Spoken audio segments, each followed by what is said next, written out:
안녕하세요. 지금부터 기기분석 실험 구조인 김예희, 유동균, 조효민, 유시훈의 발표를 시작하겠습니다.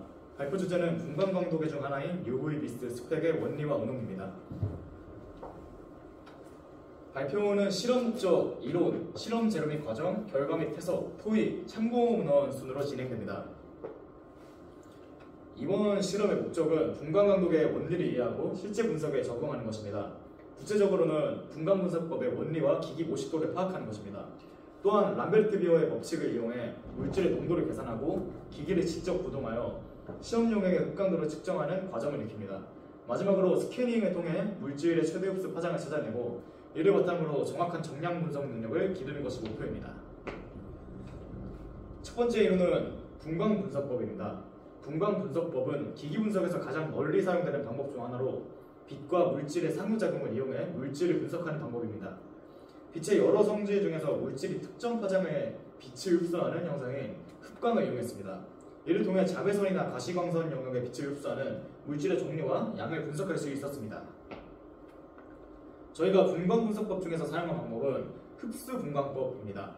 이 방법의 원리는 망원에서 나온 빛을 단색화해 특정 파장의 빛만 골라내어 시료를 통과시킵니다.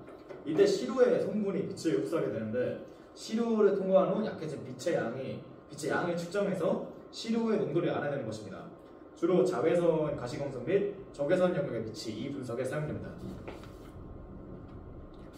흡수분광법을 활용하는 기기는 다양합니다. 첫째, 저희가 사용한 UV 미스트 스펙트럴 포토미터는 자외선, 가시광선 영역의 빛을 이용해 분석하는 가장 대표적인 장비입니다. 나머지 기계로는 적외선을 분석하는 IR, 금속 원소를 분석하는 AAS가 있습니다. 흡수분광법에서 농도를 계산하는 원리는 바로 람베르트 비어의 법칙입니다. 이 법칙은 빛이 시료를 통과할 때 흡수되는 빛의 양, 흡광도 A는 시료 농도 C와 빛이 통과하는 경로의 길이 L에 비례한다는 것입니다. 따라서 시료의 농도가 진할수록 그리고 빛이 통과하는 큐벳의 폭이 넓을수록 흡광도는 비례해서 증가합니다.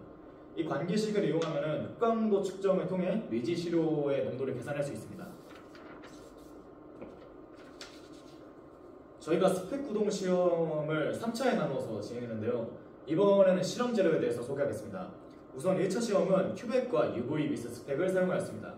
UV 미스트 스펙은 아까 설명드렸듯 자외선, 가시광선 영역의 빛을 이용하는 것으로 흡수분광법 실험에서 가장 중요한 장비입니다. 그리고 큐벳을 이용하는데요. 큐벳은 석영셀, 유리셀, 플라스틱 셀 등이 있는데 석영셀은 거의 모든 영역에서 투과가 가능합니다. 또한 낮은 자외선 흡광도를 가져서 큐벳벽이 시료의 흡광도를 방해하는 것을 최소화해서 정확한 측정을 가능하게 합니다.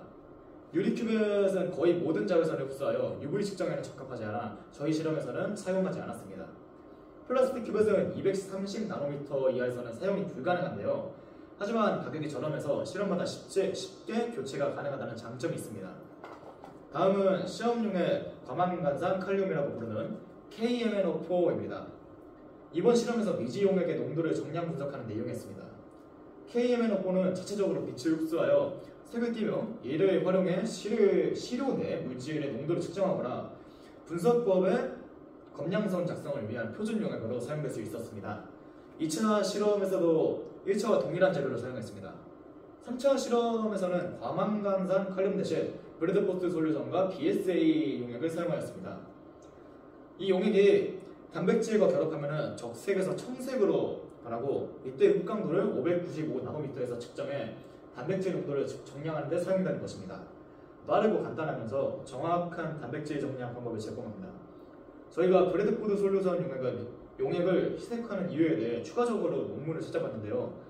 옹축 상태로 쓰면은 흡광도가 기기 측정하기를 초과해가지고 비선형 구간에 들어가 측정에 오류가 생기기 때문입니다.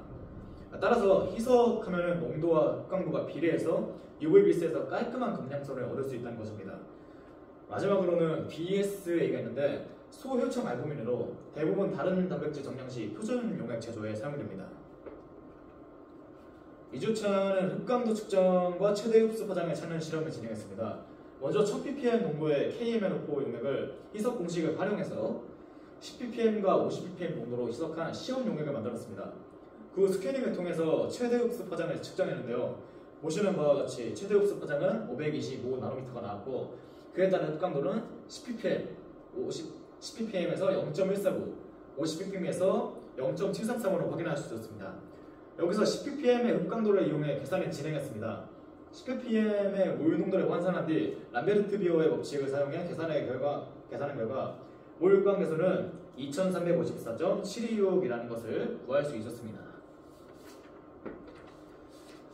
3주차에는 미지시로 농도를 분석하는 실험을 진행했습니다. 먼저 0, 5, 10, 20, 50ppm인 표준 용액을 만든 후 미지시로 A와 B를 검량선 심대 범위 안쪽에서 측정할 수 있도록 희석했습니다.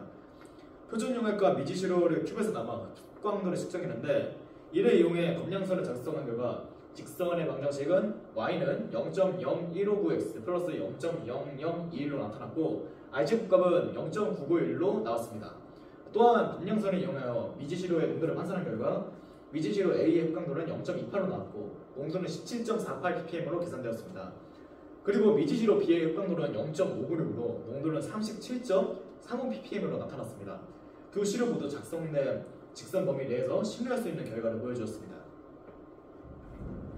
실험 결과는 r제곱 값이 0.9991로 1에 매우 가깝게 측정되었는데 실험 과정이 정밀하게 이루어져서 농도 분석을 성공적으로 수행했음을 의미합니다. 하지만 실험 과정에서 몇 가지 오차 요인을 고려해 볼 수 있습니다. 첫 번째로 용액이나 시료 희석 시 피펫 사용자의 숙련도에 따라 농도에 오차가 발생할 수 있습니다. 두 번째로는 큐벳 표면에 지문이나 먼지가 묻어있을 경우입니다. 이물질이 빛의 용도를 방해하여 흡강도가 실제와 다르게 측정될 수 있습니다. 마지막 세 번째로는 람베르트 비어의 법칙의 적용 범위와 관련된 부분입니다. 일반적으로 흡강도가 0.1에서 1.04일 때 신뢰도가 높은데 미지시로 B의 경우에 희석 전 원액의 예상 흡강도는 약 1.2로 신뢰 범위를 초과했을 가능성이 매우 높습니다. 따라서 용액 희석에서 흡강도를 0.596으로 낮추는 것은 매우 중요한 조치였으며 비어의 법칙이 적용되는 흡강도를 벗어나는 것을 방지하기 위해 꼭 필요한 과정이었습니다. 보시는 표와 같이 표준 용액의 농도 0부터 농도 1.5까지의 흡강도를 측정한 결과 농도가 증가할수록 흡강도 또한 비례해서 증가하는 것을 확인할 수 있었습니다. 이후 미지시로 희석 용액의 흡강도를 측정했습니다. 미지시로 희석 용액의 흡강도는 0.288로 나타났으며 이 값을 앞서 만든 검량선에 대입하여 미지시로 희석 용액의 농도는 0.738이 나온 것을 확인할 수 있었습니다.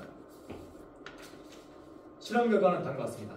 먼저 검량선의 r제곱 값은 0.9961로 1에 매우 가까운 높은 값을 얻었습니다.